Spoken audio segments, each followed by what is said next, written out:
شیخ عباس قمی نے جس روایت کو نقل کیا ہے کامل الزیارات سے اور متعدد کتابوں سے اپنی مفاتیح الجنان میں، وہ روایت پیش کر رہا ہوں جو مستند روایت ہے جس کو ہمارے علماء نے قبول کیا سب نے۔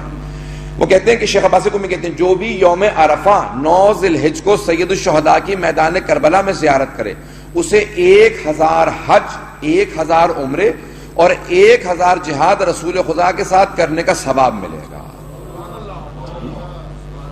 مجھے نہیں معلوم اب تک کتنے لوگ میرے ساتھ ہیں۔ اللہ نے گرامی غور کیجئے گا اس پہ کہ امام معصوم نے، میں نے کہا نا کہ ہمارے علماء نے اس کو سب نے قبول کیا کہ 1000 حج، 1000 عمرہ اور 1000 جہاد رسول خدا کے ساتھ کرنے کا ثواب ملے گا جو یوم عرفہ پہ سید الشہداء کی زیارت کریں گے۔ اب تصور کر سکتے ہیں کتنا ثواب درج کیا گیا۔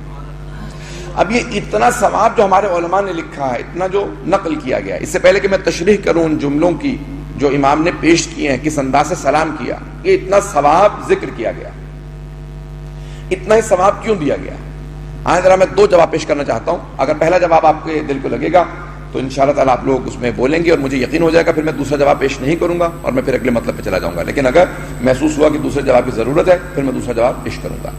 فیض کاشانی نے جس جواب کو لکھا ہے، جو ہمارے بہت بڑے محدثین میں سے ہیں، تو عزیزان گرامی فیض کاشانی نے یہ جو روایات ہیں جناب سید الشہداء کی زیارت سے متعلق اتنا ثواب ذکر کیا گیا، انہوں نے ایک جواب لکھا کہ اتنا ثواب کیوں ہے سید الشہداء کی زیارت کے لیے، اتنا ثواب کیوں ہے؟ تو وہ کہتے ہیں کہ اس روایت پہ ذرا غور کرو اور اس کے بعد پھر مفہوم سمجھ میں آ گیا اتنا ثواب کیوں ہے۔ کہ امام حسن مجتبی طواف خانہ کعبہ بجا لا رہے تھے،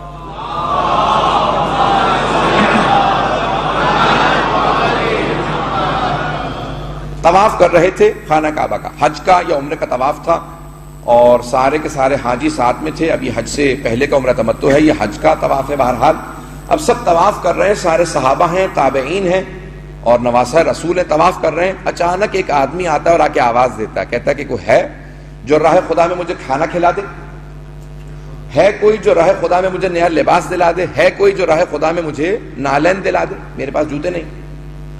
تو اب لوگوں نے کہا کہ رک جا، ابھی ہم لوگ طواف مکمل کر لیں، اس کے بعد پھر تیری مدد کریں گے۔ لیکن امام حسن مجتبی نے وہیں سے طواف کو چھوڑا، کہا آپ میرے ساتھ ہے، میں تجھے کھانا کھلاؤں۔ امام فوراً لے کے چلے، کہا آپ میرے ساتھ چل، میں کھانا کھلاؤں، تجھے نئے کپڑے لے کے دوں، نالین لے کے دوں۔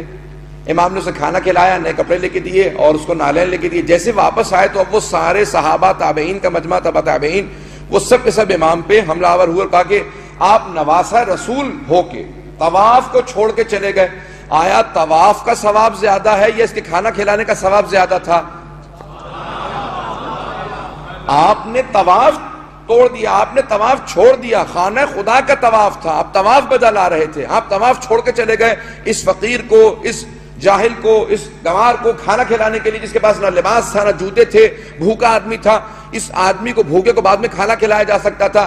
امام نے کہا سنو، اس سے پہلے کہ کچھ اور کہو، کیا تم نے میرے جد رسول خدا کو کہتے نہیں سنا کہ جس نے کسی مسکین کو کھانا کھلایا اسے 1 حج کا ثواب ملے گا، جس نے کسی بے لباس کو لباس پہنایا اسے 1 حج کا ثواب ملے گا، جس نے کسی ننگے پیر پھرنے والے کو جوتے پہنائے اسے 1 حج کا ثواب ملے گا۔ امام نے فرمایا کہ حج کے 13 ارکان ہیں، 1 رکن طواف ہے، 13 میں سے 1 رکن طواف ہے۔ کہ میں 1 رکن کو چھوڑ کے گیا، طواف کو چھوڑ کے گیا اور یہ 13 رکن بجا لاؤ تو 1 حج کا ثواب ملتا ہے۔ میں ابھی 3 حج کا ثواب لے کے آیا ہوں۔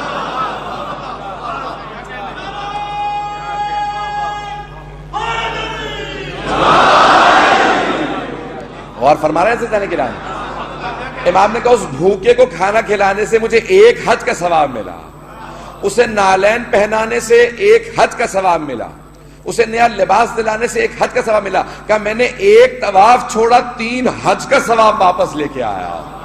عزیزان گرامی، فیض کاشانی کہتے ہیں کہ یہ دیکھو بعض اوقات انسان صرف ظاہر کو دیکھ رہا ہوتا ہے۔ سید الشہداء کے پاس جو کچھ تھا،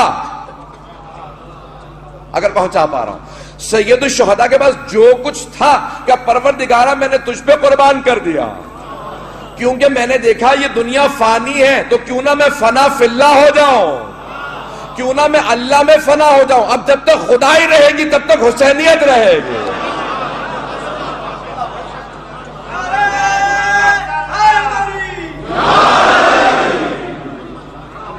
توجہ فرمائیے تب جناب سید الشہداء نے جو کچھ تھا خدا پہ قربان کر دیا، دین الہی پہ قربان کر دیا. اب خدا ہمیں وہ ہماری زیارت کا ثواب نہیں دے رہا، بلکہ جناب سید الشہداء کی قربانیوں کے صدقے میں ان کی زیارت کرنے والے کو ثواب دے رہا.